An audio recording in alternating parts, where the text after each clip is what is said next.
Vija!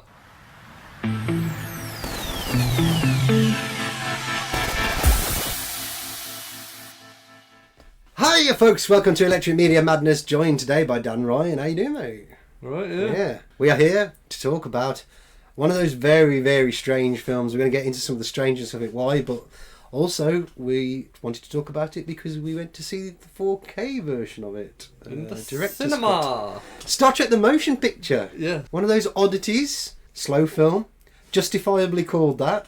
We did notice that, didn't we, when we watched it? Aptly named The Motionless The Video. Motionless Video. Yeah. But within it are several things that are really, really worth talking about. One, which we'll get into, which is the high strangeness about how this film came about. It's not the story that people think it is. A lot of people think the story is all about how, or the strange story is about how Star Trek was originally going to be a TV show, Star Trek Phase 2 and all that kind of thing. But as you know from what I've told you, there's a lot of other crazy shit around. We'll get into that as well. Then there was the fact that there was the director's cut came out a number of years ago now, and they CGI'd some of the stuff with Vija, and they've now just done a nice clean-up job of it. And so before we get into that, what did you think of the 4K magic that they've worked on this? Let's just get into that. Most of it looked really good. Mm-hmm. I mean, I've not actually seen well, I don't think I've seen the film before. I think you have, but it's probably that long ago that I don't remember a single thing. So it felt like I'd watch it for the first time. Mm-hmm. It looked really good. Sound was very good. Phenomenal, yeah, really good. Way better than I thought it would be. It was the little things like you were saying about when they were working the consoles on the bridge and stuff like that. Yeah, you could hear like the clacking and you can subtly hear it in the background as well. Yeah. So like if the camera's on Kirk or something, you can hear behind like the workings of the consoles and things like that. When the probe was going around the bridge as well, it sounded like it was going around behind you. Yeah. And that's probably standard fare for a lot of films that are made nowadays. It is, but a film that's that 79 was it? Yeah. Yeah, it's nearly 45 years old.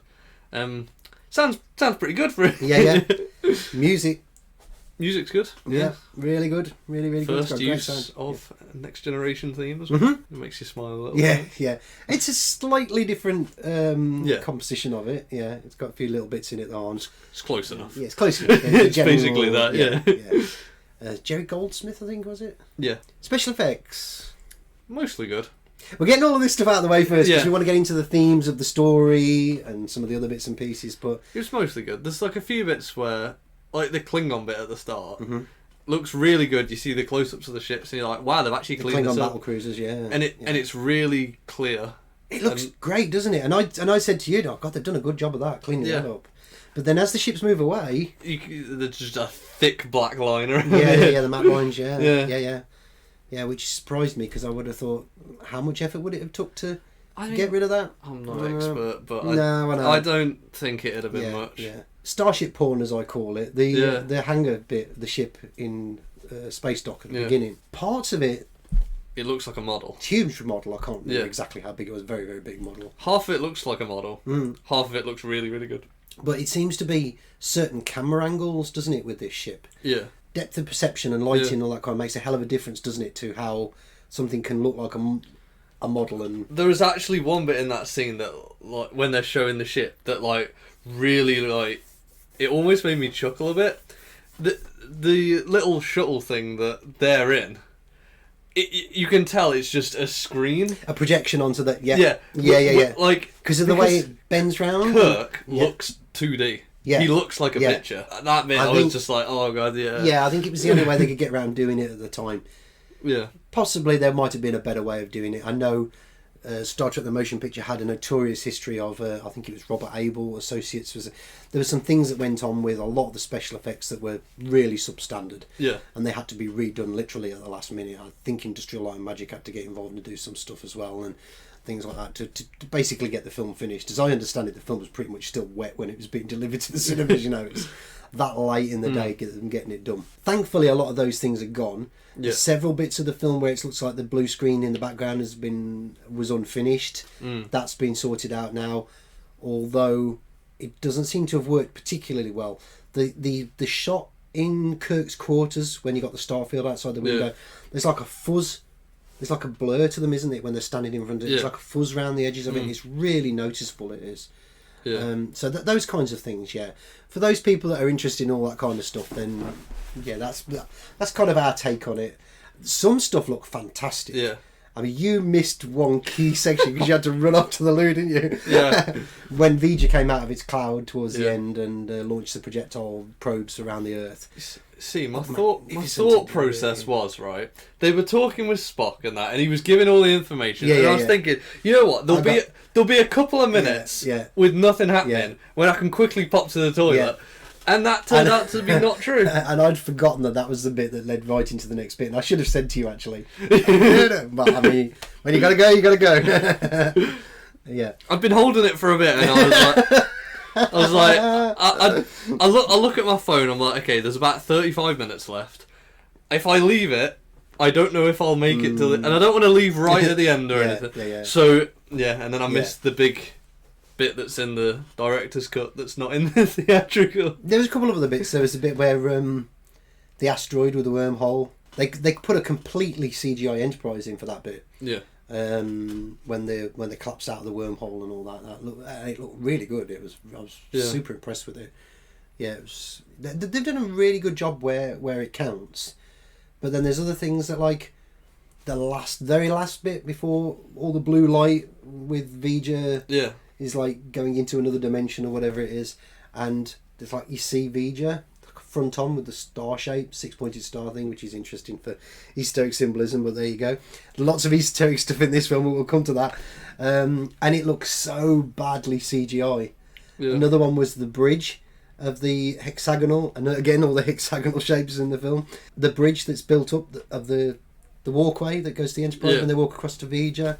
What did you think of the CGI in that? It looked a bit, like, to me... I thought it looked okay. I thought it... looked a bit too animation. I mean, if you were to compare it to now... Oh, yeah.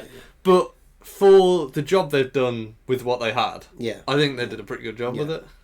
And for the whole film, I think, even though there's a few iffy bits, like they did, if you like the film, this is probably the best it will ever look. I think it probably will be. I doubt there will be any 8K version of this or whatever. No. So... You never know, but... Yeah. If you like it, it's worth buying or watch. I don't know when this video is coming out, but there's still a few more showings. Yeah.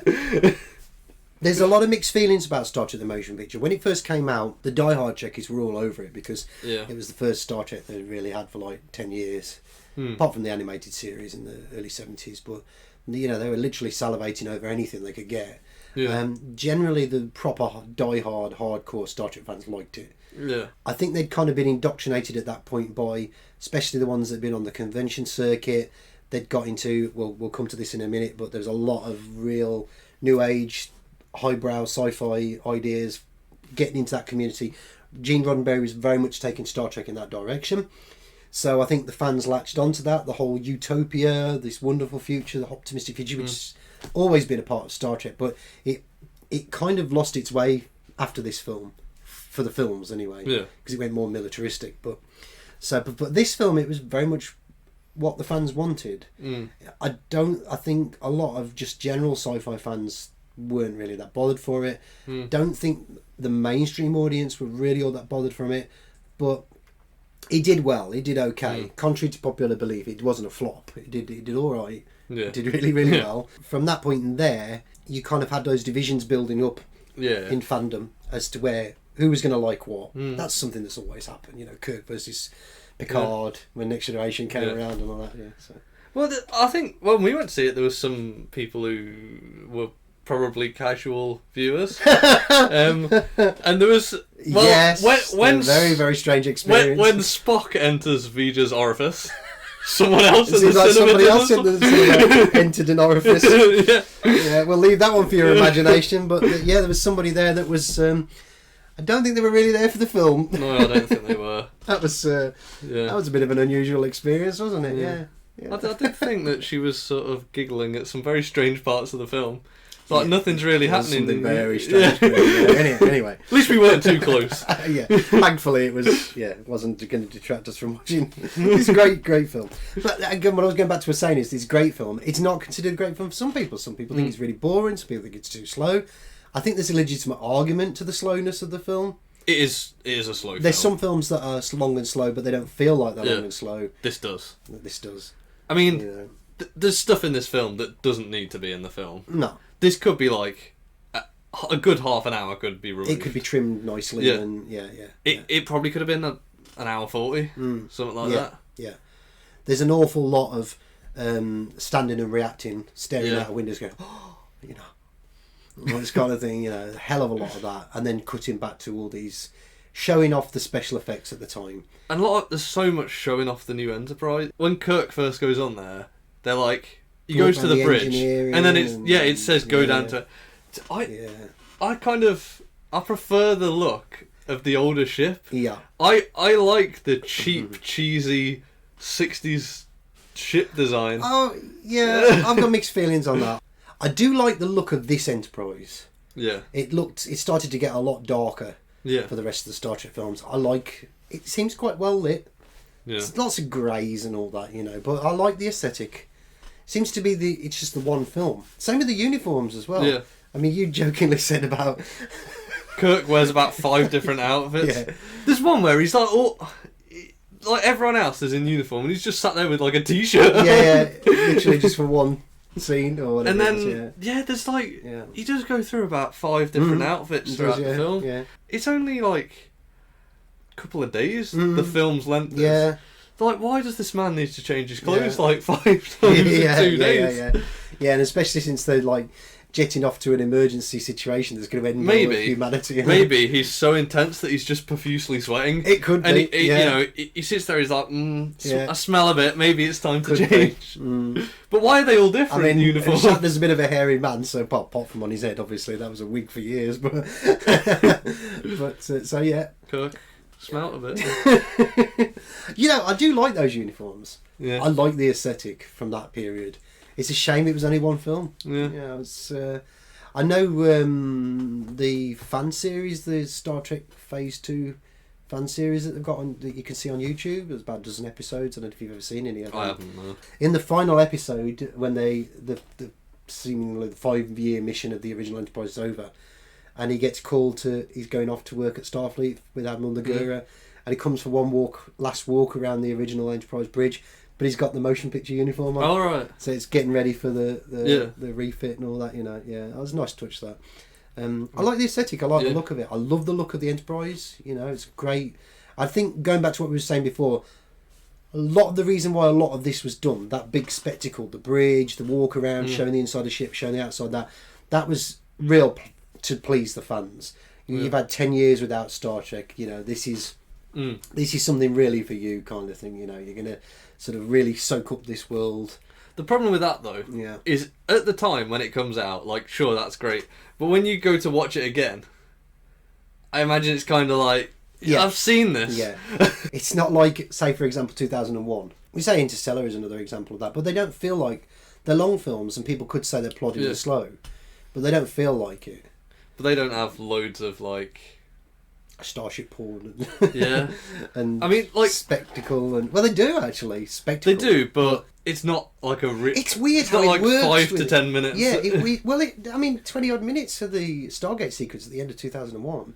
It's weird how it works with them films, but it doesn't seem to work as well with this film. It's because something's going on in the other films like this. It's just like the mission hasn't even started yet. It's like, oh yeah, that's it. Look at the ship. Yeah, it's just literally showing you things. Yeah, it doesn't mean anything. It's just lots of set pieces. Yeah. I mean, like Interstellar, the stuff in that, like it's all part of the story, isn't it? And also because it's new, it looks phenomenal still. Yeah, and like in the motion picture, it's not like it looked good still, but it's not like something like that bit from Interstellar that took like literally hundreds of terabytes for one scene. Yeah. We'll get into plot in a minute, because that's where we're going to go down the rabbit hole a little bit with some stuff as well. But there will be some people who follow my alternative knowledge research will say, is he going to talk about it? I am going to talk about it. I'm going to come to it, but it's going to be a very, very condensed version of it. I'll tease that. But let's start with just some character stuff first, because people rightly talk about the Trinity. I don't like that word because it's Masonic connotations now, but the three-way, Spock, Kirk, McCoy. Yeah. People very much say that is Star Trek in terms of the original. I think there's more to the original Star Trek than just that, but it's a very big part of it. Yeah. But what goes wrong with this film? Well, they've all gone their separate ways and that. So, but like when McCoy comes in, he's like, "I need you. I need you here. In his disco suit. I need him in Beamed his disco off the set of Saturday Night Fever with a great medallion and that. He doesn't do anything for like most of the film until the end, really. Yeah. Like he comes in and something will be going on the bridge. He'll come up, go on the bridge and just be like... His scenes basically consist of telling Kirk, don't keep pushing Decker about. Yeah. You know, calm down a bit and these people know what they're doing.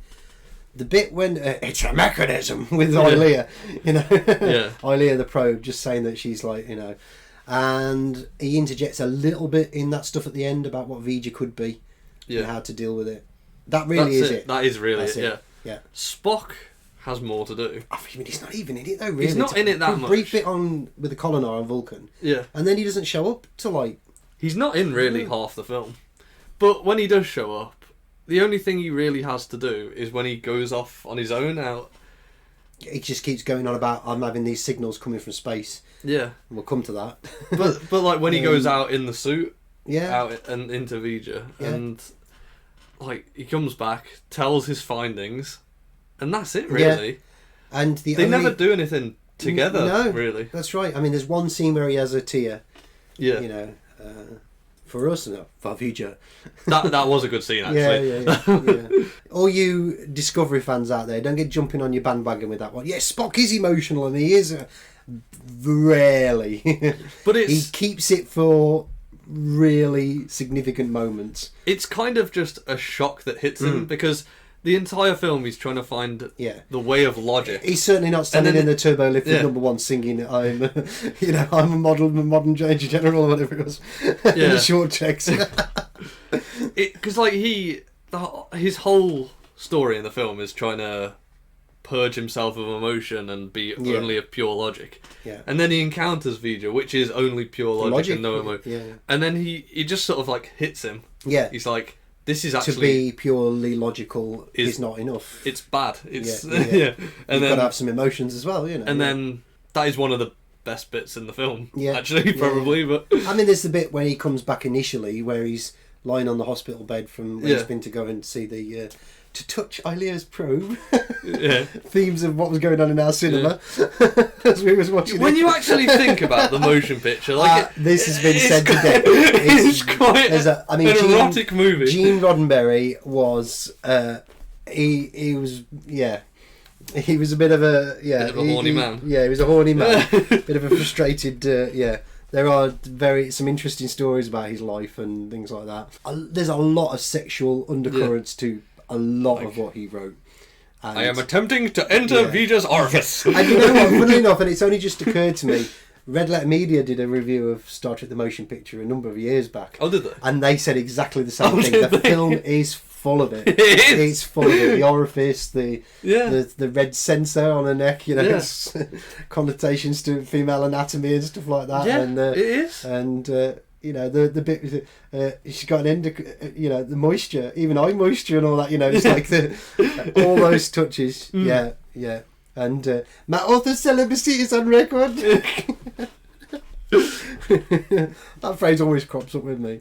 Yeah, I did notice. I mean, first watch basically, and you notice it there. Yeah. I also thought it was funny how I can heal him. You know, when Chekhov burns his hand on the bridge and that, and Ilea puts her hands, and as you can imagine him going,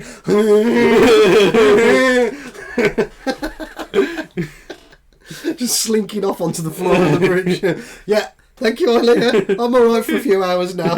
And V just firing his probes out, and Chekhov's just lying there smoking a cigarette. Yeah, that's basically what the film is. There's nothing more to it, just that. Yeah, there's a lot of it. There's a lot. I mean, you could say people have said that about Star Wars as well. Those films from that time. There's a lot of sexual innuendo and stuff like that. But yeah. So I mean, really, apart from the moment where this simple feeling. Here we go again. Yeah, between Kirk and Spock. Their little bromance. Yeah, little bromance. Yeah, the Slash fans out there loved that for years. They thought they really wanted that and more. But there you go. Takes all sorts, doesn't it? Yeah. But yeah. So really, that is all there is for that with characters. Some little moments here and there. There's a relationship between Decker and Ilea, which is, some people say it's very superficial, but it serves its purpose for the end of the film. You know, the reason why Decker, very transhumanism type stuff and all that, which is interesting for me, the research I do. This idea of going into sort of like the merging of humanity and technology and all that, which is where the world's going. We should be very, very wary of that. I'm not in the least bit surprised that message was in that film because of all the stuff that Roddenberry was. So let's get into the plot, and then we'll go down the rabbit hole with that one. So this story is about. Go on. I mean, well, for half the film, there isn't really much of it. There isn't. No, it's just bringing the characters back. It's just like and starship porn. Big cloud coming to Earth. Must stop. That's half the film. Yeah. And then the second half, it's like it actually begins. But I mean, there's still not a huge amount. They don't find out the vast majority of it until the end, do they? They find it all out in the last 15 minutes, really. This thing is coming towards Earth, and it's going to wipe out humanity. And it wants to find the creator. Part way in, they find out that it's transmitting a signal. It's trying to get its creator. And the Ilea probe says that as well. She says it just wants to join with its creator. And that. Yeah. The idea of this big AI intelligence floating through space, coming to Earth, sending out its signal. Very significant. And then at the end, you find out that it's a Vija probe from NASA. Yeah. Vija 6. I mean, it's a nice little twist at the end. Twist, yeah. If you're not aware of it, obviously, but it's interesting the way they took it. Yeah, Voyager fell into what they used to call a black hole. What do they call them now? But in the Star Trek timeline, singularity, I don't know. And people have postulated over the years that maybe it fell onto the Borg homeworld. After I was looking online after we watched it, and some people were saying that they think that the end of the film is like Vija is the Borg, and them coming together creates the Borg. Maybe it's the Jurati version of the Borg. Star Trek Picard. We won't get into that here. Maybe that's why it was welcoming to Ilea. And all that. Maybe. This is a very esoteric film. I'm gonna go into some stuff now. Yeah. Chime in whenever you want. Ask any questions you want. I'm going to try and keep it as condensed as possible. Basically, the very short condensed version of it is that people don't realise who Gene Roddenberry was hanging around with in the 70s. So, in my book Science Fiction and the Hidden Global Agenda, Volume 1, I lay it all out. And from about 73, 74, he was already starting to write a story for Star Trek The Motion Picture. He did really quite early on. Yeah. They brought other people in to pitch stories and all that as this process was going on, right up to the point where he'd written the script for The God Thing, for which people say is other people. Gene Roddenberry doesn't have a writing credit on this film, overtly. Yeah. It says Harold Livingston and Alan Dean Foster on the beginning of the film. A lot of this story was Roddenberry's. Yeah. They finessed it, the other writers, they finessed it, added bits in and all that kind of thing. But the basic idea of this AI machine intelligence coming through space, coming to Earth, sending a message, being superior than humanity, wanting the conversation with humanity or wanting to merge with humanity or whatever. This was from the experiences that Gene Roddenberry had had. So in the early to mid 70s, he met this chap called Sir John Whitmore, who's a racing driver, famous UK racing driver. And Whitmore was hanging around with this chap called Dr. Andrea Boharich, and he was running this crazy place in New York, the Senning, called Lab 9. And there were people that were coming in. There was like all these elite types that had been through his doors over the years. There was like the DuPonts and the Bronfmans and that. Henry Wallace, ex-president of the United States, who put the Masonic seal on the $1 bill, you know, the pyramid in the All-Seeing-Eye. He was the one responsible for putting that on there. All right. Oh, shitloads of people. There was a Uri Geller passed through the... I mean, Uri Geller was hanging around, and whatever people might think of Uri Geller, but... And they were into... They had astronauts from NASA. Edgar Mitchell was associated with it through Uri Geller. He was his basically like his sponsor for bringing him over from Israel to do all the psychic research experiments at Stanford Research Institute and all that kind of thing. You had people like the psychic people who worked on the psychic spying program and stuff like that. You had like Hal Puthoff and Russell Targ. It was just endlessly. I mean, I could sit here for hours just naming off people, but you know, and I mean, this was not particularly old hat for Gene Roddenberry, because even when the original 60s series was around, he was consulting like the Rand Corporation. He was already in with NASA at that point as well, you know. So it just extended massively into the 70s, and it was a mishmash of all like new age stuff, you know, like hippies in the communes, and psychic phenomenon, the Space Brothers, the UFO cults, and all that kind of thing, and that not the legit side of ufology, but these really crazy down the rabbit hole type things. And one of these things was there were so many stories about people channeling messages, psychic messages or whatever, or going into these trances and getting these messages from this thing, this machine intelligence that was out in space, posing as a god or gods. Yeah. One of them was the Nine, which is documented in the books, Briefings from Planet Earth, I think it is. As, and people have compared it to like the Ennead, the Ennead, the nine gods of the Egyptian, that kind of stuff, you know. But basically, it was this idea was that there was this extraterrestrial AI intelligence in space, communicating with people on Earth. For some bizarre reason, they seem to be doing it through telephones sometimes. They were ringing up. Jack Sarfati had one in the 50s. He had this phone call. I am whatever he called himself at that time, from space. You are going to be special in 20 years' time.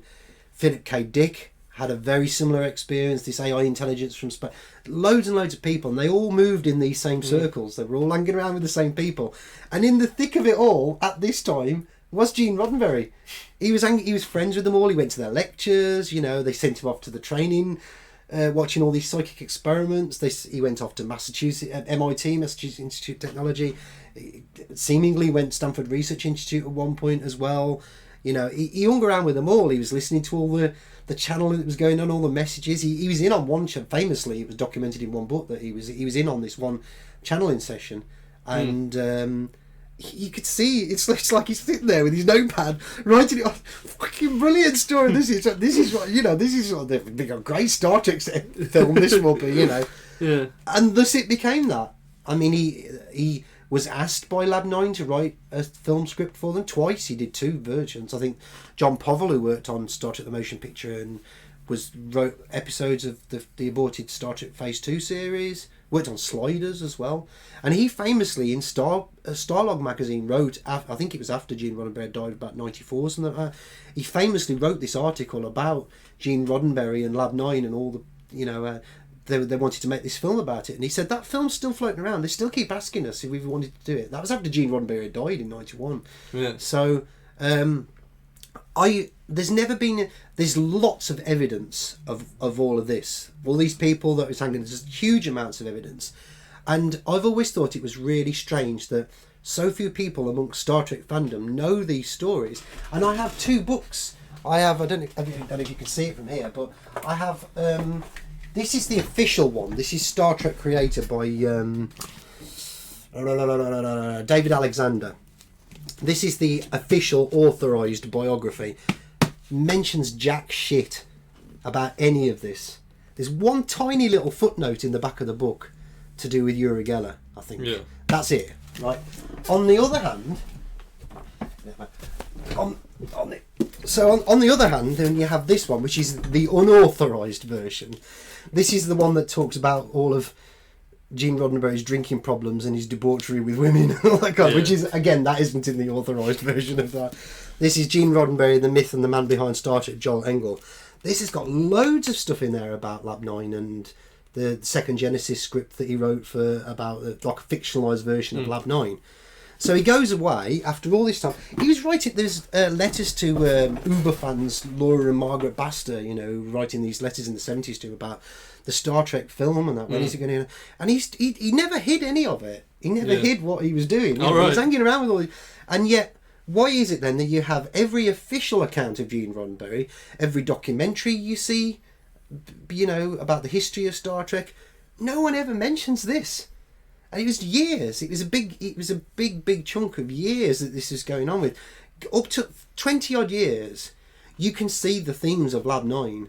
You can see it with the TV shows that got made out of his aborted scripts. So after he died, Andromeda, Earth Final Conflict. You definitely can see it in the first couple of years of Star Trek Next Generation before they booted Gene Roddenberry out of the way and Michael Piller and Rick Berman, all them took the reins. Obviously, Gene Roddenberry's health was ill. He was not in too good health at that point.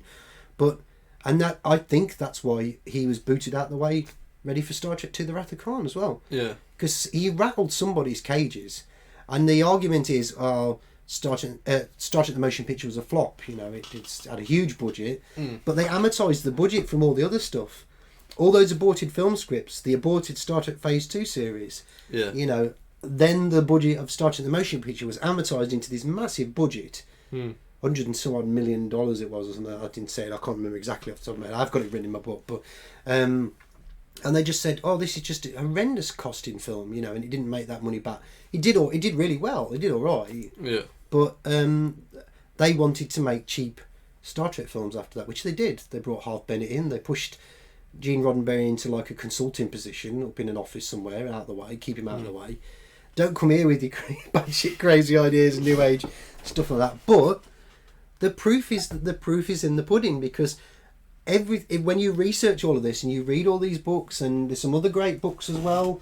The Stargate Conspiracy. I'm not sure where it is, but the Stargate Conspiracy. Lynn Picnic and Clive Prince. That's another great book. This is Yuri. The book by Andrei Paharich, that's got loads of stuff in there about it as well.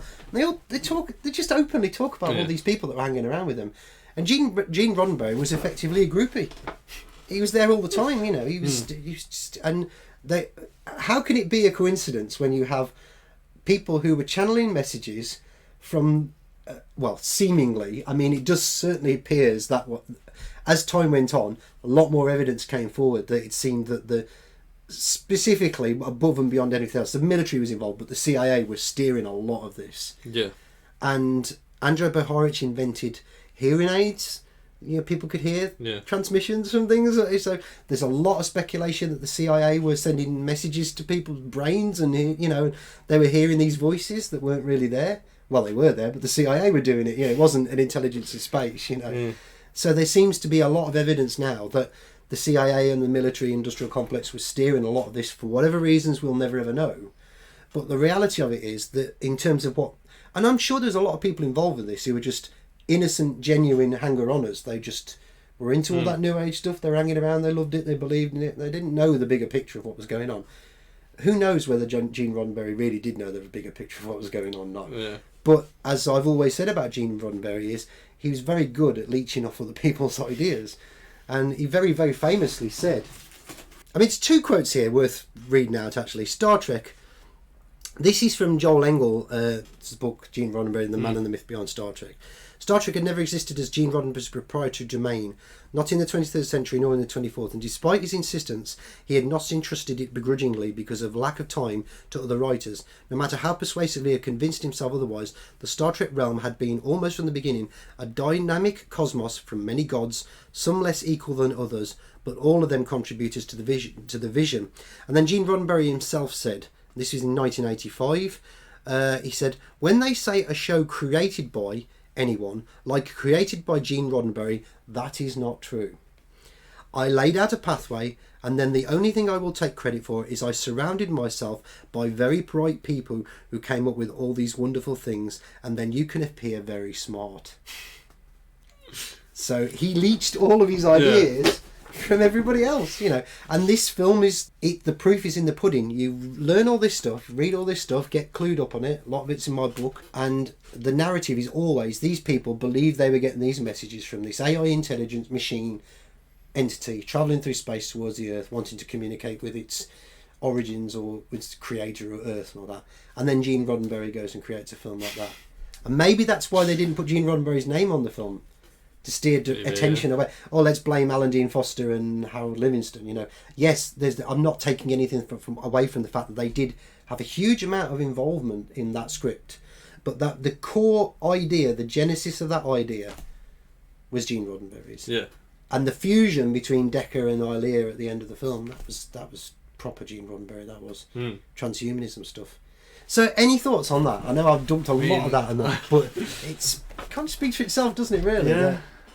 Yeah. Yeah. He definitely didn't just think all this up. No.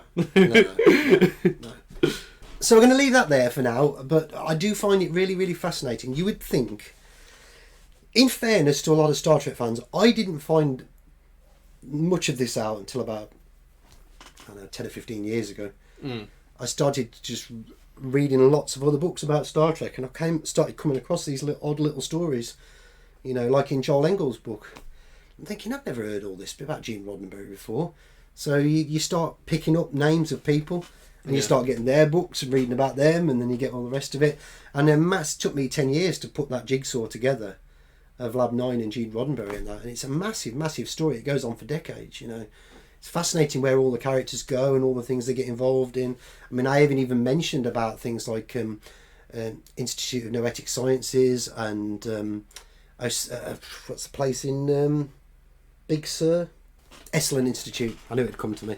Yeah, so I mean, I'm leaving. I mean, this is how massive the story is. There's so much. There's so much. And you can see a lot of it in Star Trek Next Generation as well.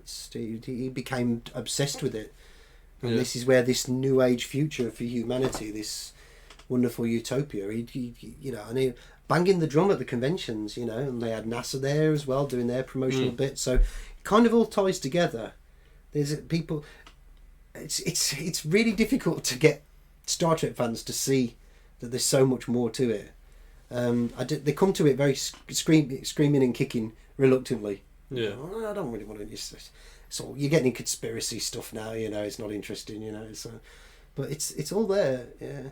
And this film is apparently there was a version. I think it's mentioned in Joel Engel's book that there was a version of Star Trek: The Motion Picture where Spock's studying under 9 Vulcan masters on Vulcan when he's doing his Kolinar thing, you know, at the beginning when they took that out of the script, you know. So the 9 again, you know, the 9 masters, the 9 gods, whatever. So make of that what you will. But it's a fascinating story.